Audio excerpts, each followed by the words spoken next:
What's the only weekly wrap-up of the top compliance and ethics stories? It is This Week in FCPA with Tom Fox, the voice of compliance, and Jay Rosen, Mr. Monitor. Each week, Tom and Jay highlight 10 stories which caught their collective eye, talk about sports and movies, highlight top podcasts, and preview their upcoming events.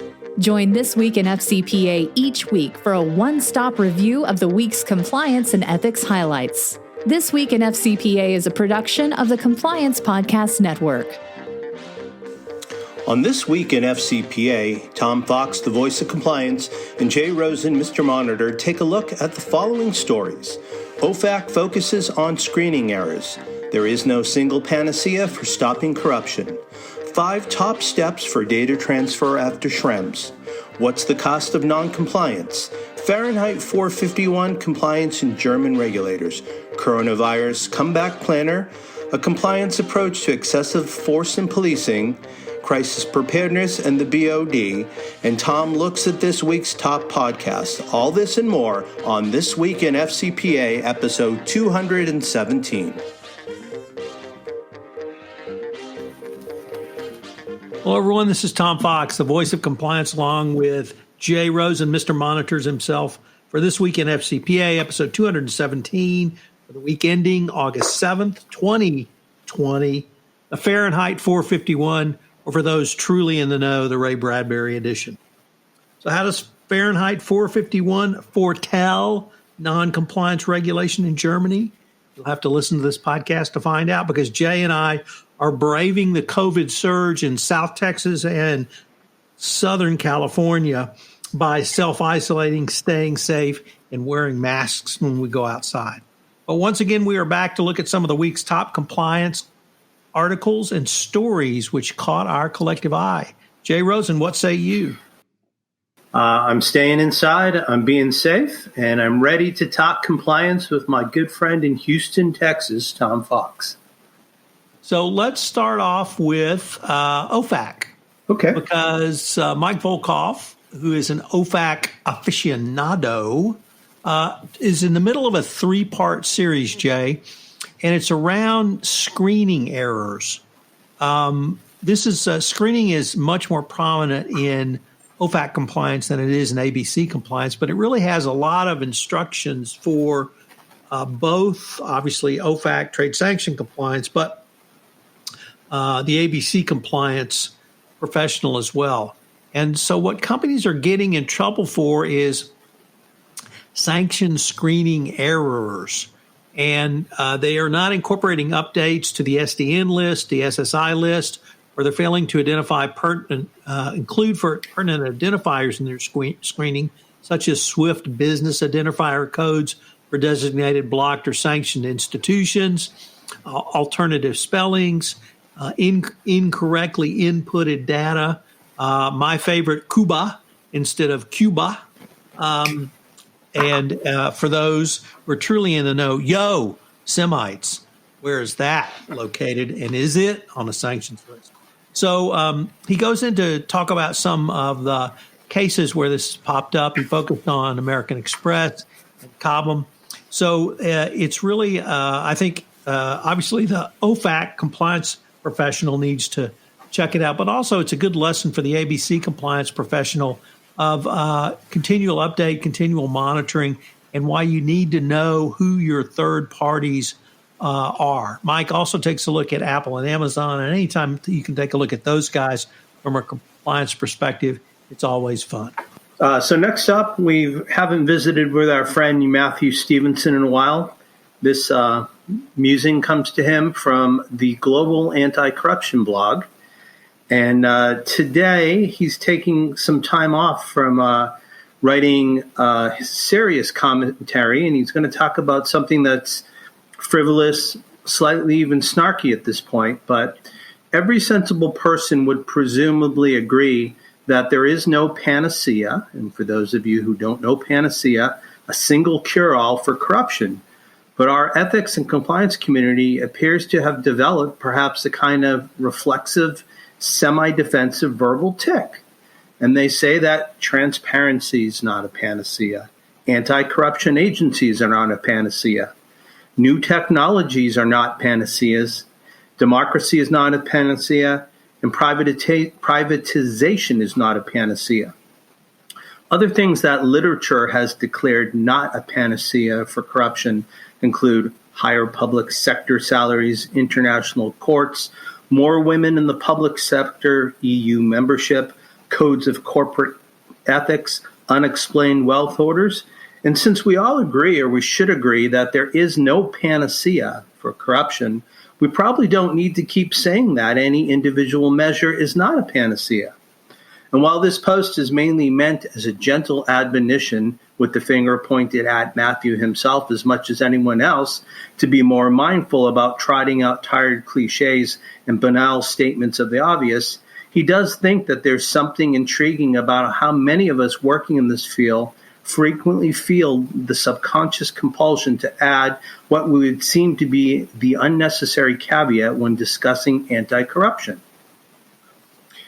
The audience that we are speaking to is much more nuanced and sophisticated, and we should care more about managing the expectations of our audience, lest the failure of a proposed reform or to eradicate the corruption problem be treated as evidence that the reform didn't help.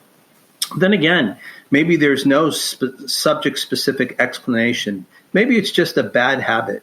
In any event, Matthew proposes that we retire the phrase, and if you're on a blog post on behalf of the anti-corruption community, then there is no panacea or corruption.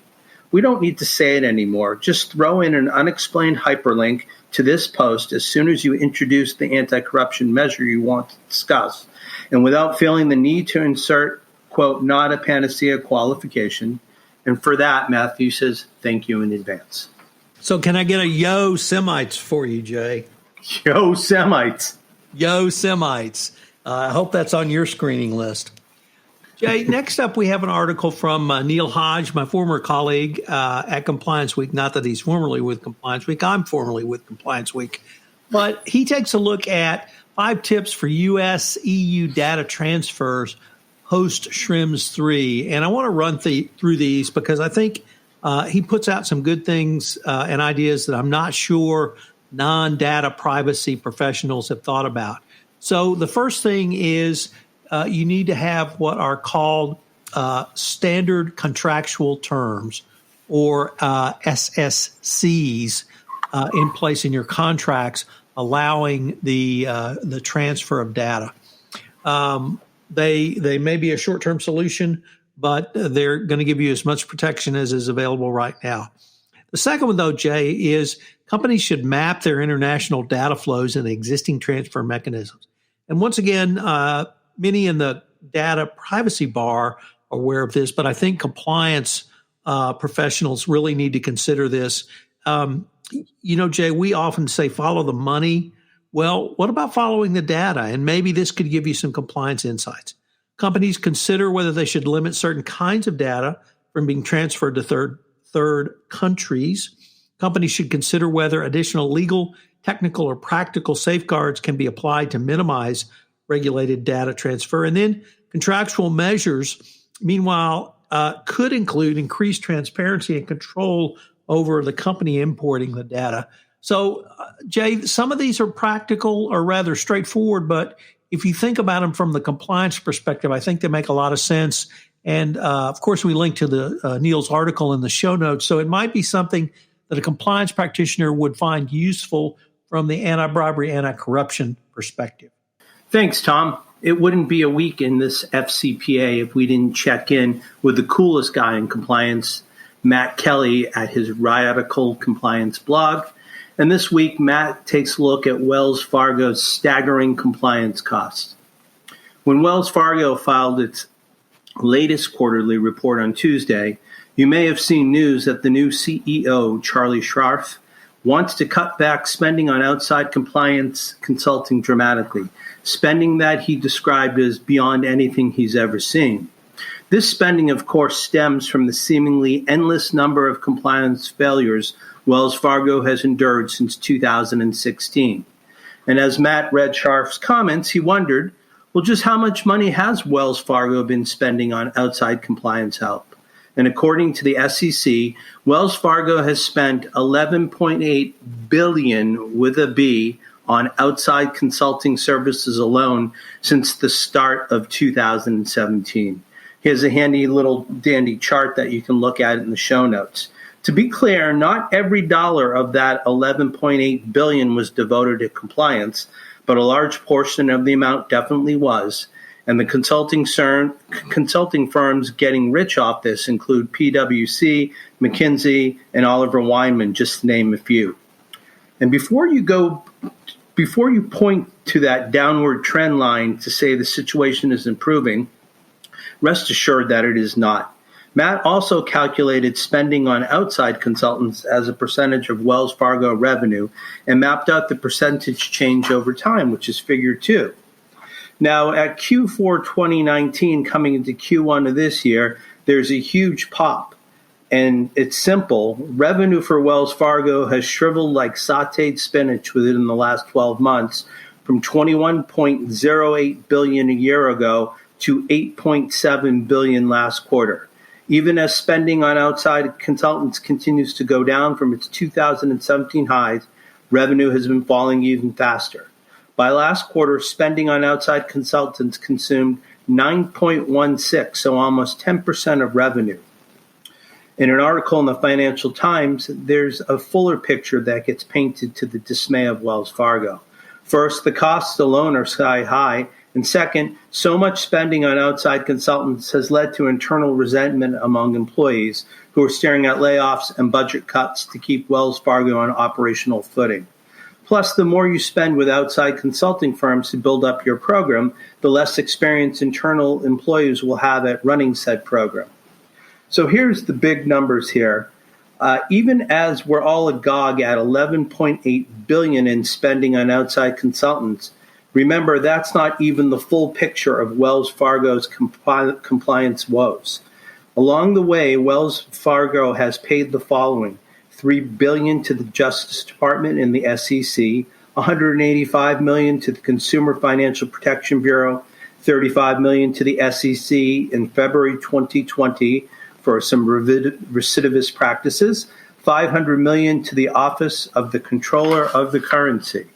The list goes on, but one watchdog group has calculated that Wells Fargo has spent $8.98 billion in penalties since 2016 and $21.14 billion since 2000. On top of that are the internal costs for Wells Fargo's compliance recovery, new hires for compliance function, man hours pulled from other parts of the bank to focus on compliance needs. So how much does it all total? Well, we don't really know, but we can safely say that Wells Fargo has spent more than $20 billion with a B on compliance-related costs. Whatever those costs may be to your board, CEO, and senior team, devote much more energy on getting culture of compliance right the first time. It ain't going to cost $20 billion to do this. So as they used to say in the old Meineke commercial, you can pay me now or you can pay me later. Or you can just keep paying me, and then you can pay me some more, and then you can get reputational damage because you lied, stole, and cheated, and keep paying me. So maybe there's a lesson in there somewhere, Jay. Could you go out on a limb and give me an opinion as to whether there's a lesson there? I think that's one of those questions that I'm not supposed to answer. It's rhetorical, right? You're neither authorized to admit or deny that there could be such an answer to a question if it existed. So, Jay, you know who Ray Bradbury was? I do. Science fiction author from the 50s and the 60s. Did you read Fahrenheit 451 in high school? I have to admit that was not assigned reading for me. I was more of an Isaac Asimov kind of guy, iRobot, but I am familiar with the plot. All right. So, did you know that Ray Bradbury in Fahrenheit 451 foretold a German regulatory scheme which allowed Wirecard to defraud literally every stakeholder across the globe? I did not know that. And do you know why that's so? Why is that so, Tom? Well, Rosemary Lark told us why, and she told it to us in a blog post on the FCPA blog this week. which is entitled Germany Has a Compliance and Enforcement Problem. That problem is that German regulators view their job as not to regulate the companies in their industries. It is to bring criminal cases on people who question those companies. So, much like the fireman in Fahrenheit 451, whose job was to burn books, not save them, the German regulators try to burn, literally, with criminal indictments, anyone who raises questions about accounting frauds of German corporations. This anomaly, and it would seem to be an anomaly in the world, really turns, I think, on the way Germany views itself, and it views its industries as not only so much homegrown, but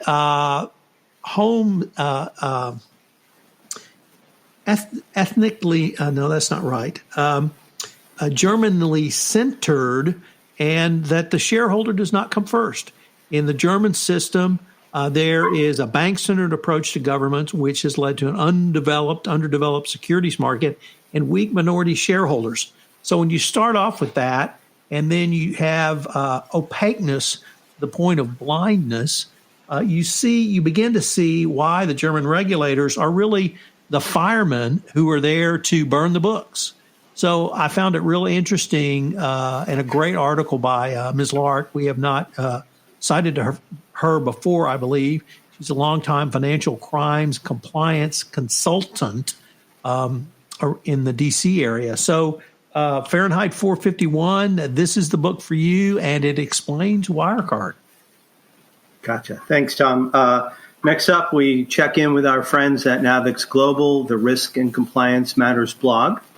And today we're taking a look at a coronavirus comeback planner for the second half of 2020. The scope of business risk in the new world of work during or after the COVID pandemic is still vast and growing. The new landscape is diverse, monitoring employees' conduct and productivity while working from home, managing employee health data like that collected from temperature checks, and renegotiating sales commission structures to mitigate fraud, planning for supply chain disruption. Risk comes from everywhere in today's business environment. Yet despite the increased scope of risk, FCPA enforcement has not lessened during the pandemic. Neither has the DOJ, as the updated evaluation of corporate compliance programs now specifically states that the effectiveness of your program will be viewed both at the time of the offense and at the time of the charging decision. Business partners, too, require the same level of third-party due diligence. Compliance professionals are under a lot of pressure to account for increased scope of risk due to operating business pandemic. And with Navix's new coronavirus comeback kit, they offer a framework to block and tackle risks during return to work planning. Most R&C professionals are concerned with risks that roll up to three main categories. And we've got a nice diagram that you can look at when you go to the show notes. They're managing remote workforce, they're managing COVID risks, and then there's managing increased employee conduct risks. Increasing the awareness of our policies and regulations across the organization was the number one priority of R&C professionals who responded to the recent 2020 Definitive Risk and Compliance Benchmark Report. Policy management is part of managing a remote workforce, an area of risk and concern for all companies with employees working from home. Most companies have a BYOD, bring your own device policy, that limits the type of privileged company information employees can access on personal devices. Policies and procedure distribution, attestations, and tracking have become essential activities for organizations due to the urgency and nuances of pandemic communications. Evolving shelter-in-place orders and work-from-home expectations requires increasingly fluid communications access across your whole organization. If you're responsible for keeping policies and procedure documentation up to date, here are a few immediate actions that can help prepare your company to return to work. Ensure employees read and understand relevant policies and procedures. Automatically route new and updated policies and procedures to your employees. Enable remote access to important policies and procedures. make relevant policies and procedures easily accessible from any location and any device. Stay audit ready. Implement a reporting system that tracks policy changes. Policy management is just one area where compliance professionals are being asked to manage a complex and growing scope of responsibility.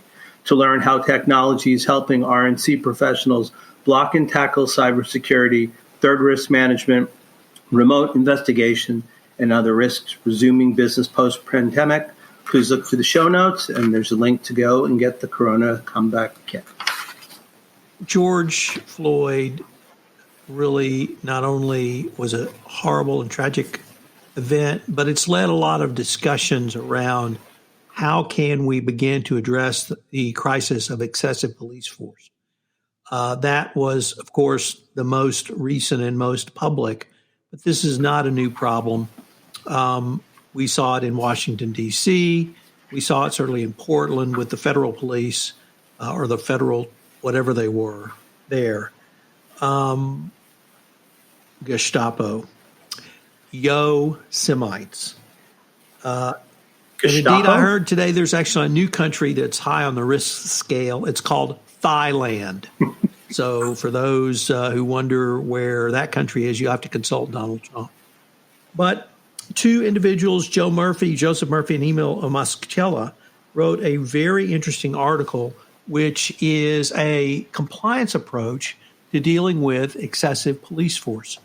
And I must say that I had this idea a few weeks ago, but I never got off my tush to write the article. So kudos to Emil and Joseph for actually writing it.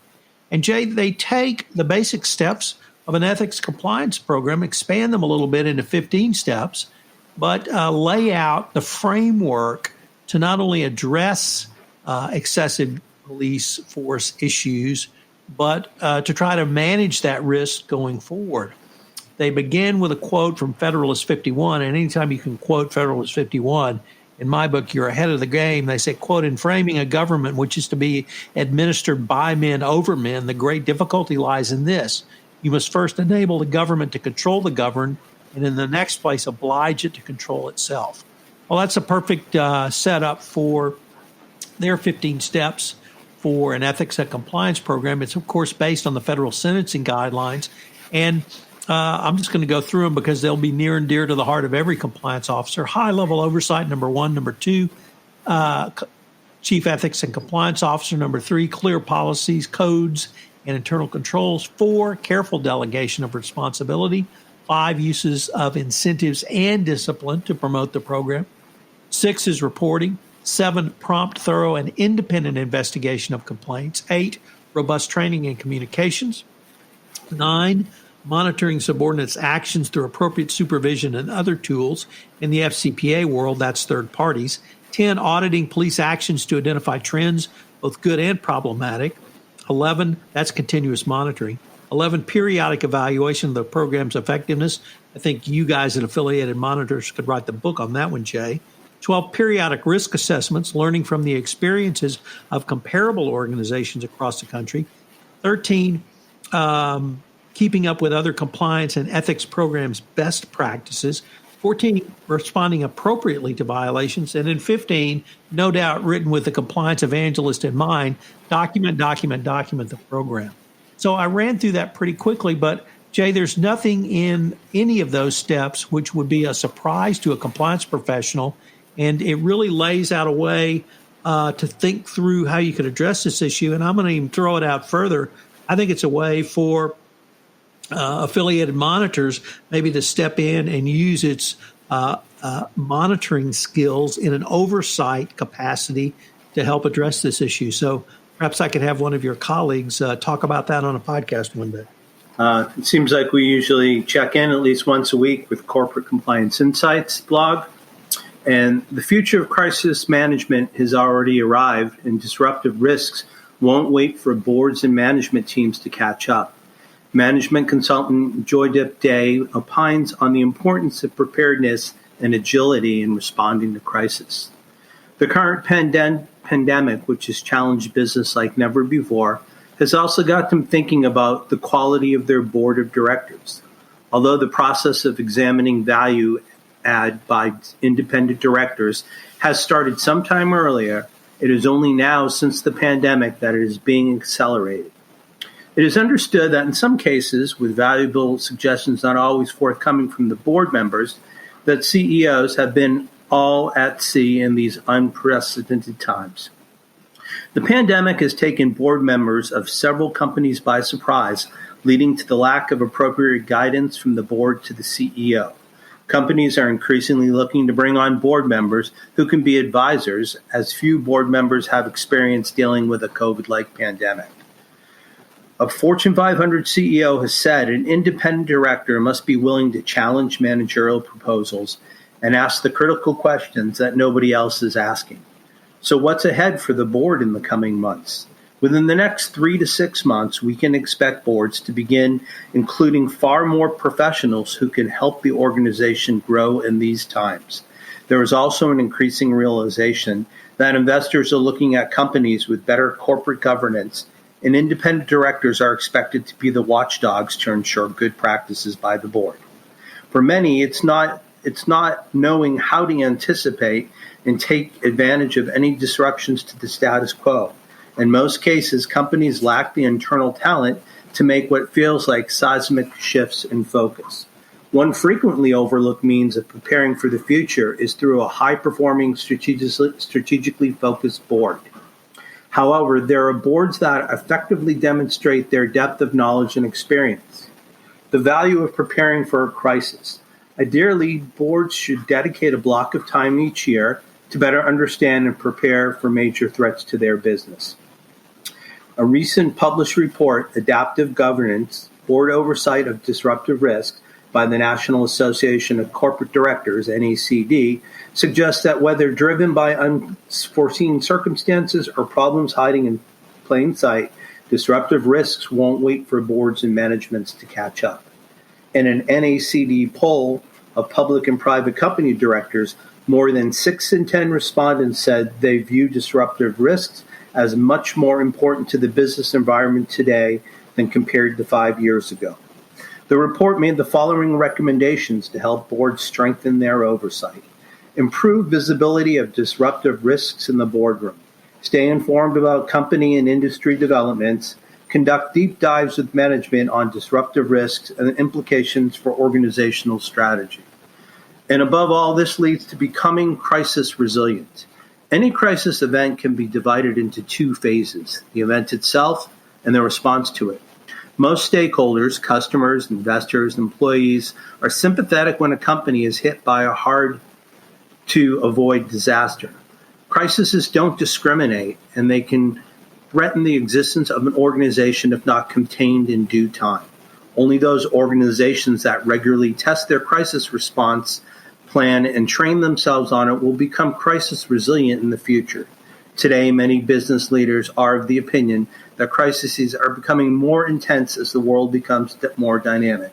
In the near future, crises will be more complex and harder than ever to contain. Every organization will need a crisis leader. Crisis management will require a board-tested response plan. Cultural expectations will converge. Crisis preparedness will be more than an opportunity. It will be a competitive advantage. Organizations that are adept at crisis management take a systematic approach to mitigating potential crises and managing those that do arise with a focus on both persevering and enhancing business value. With a number of crises on the rise, it's crucial for organizations to be ready to respond with agility and multiple scenarios that have been tested multiple times at the field level. Equally vital is understanding that many crises can be avoided in the first place, allowing organizations to focus on core business performance and growth.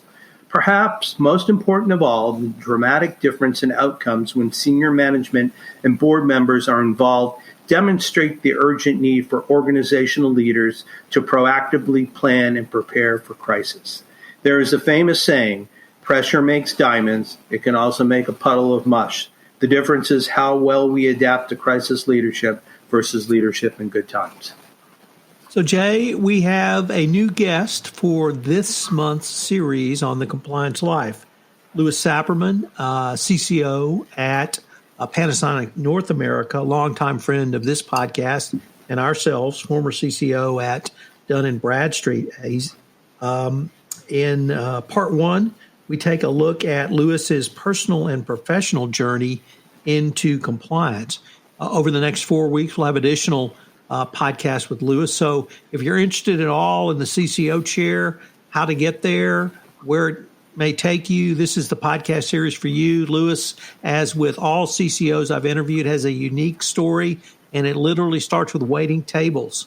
So check out Lewis's podcast, part one. Of course, we've linked to it in the show notes. So it's another week of pandemic, and it's another opportunity for us to explore compliance and coronavirus. Who were the three folks you interviewed this week, Tom? So, Jay, we had an interesting plethora, or a trilogy, I should say. Maurice Gilbert, well known in the compliance space for his executive search firm Concilium, discusses the compliance hiring scene during COVID-19.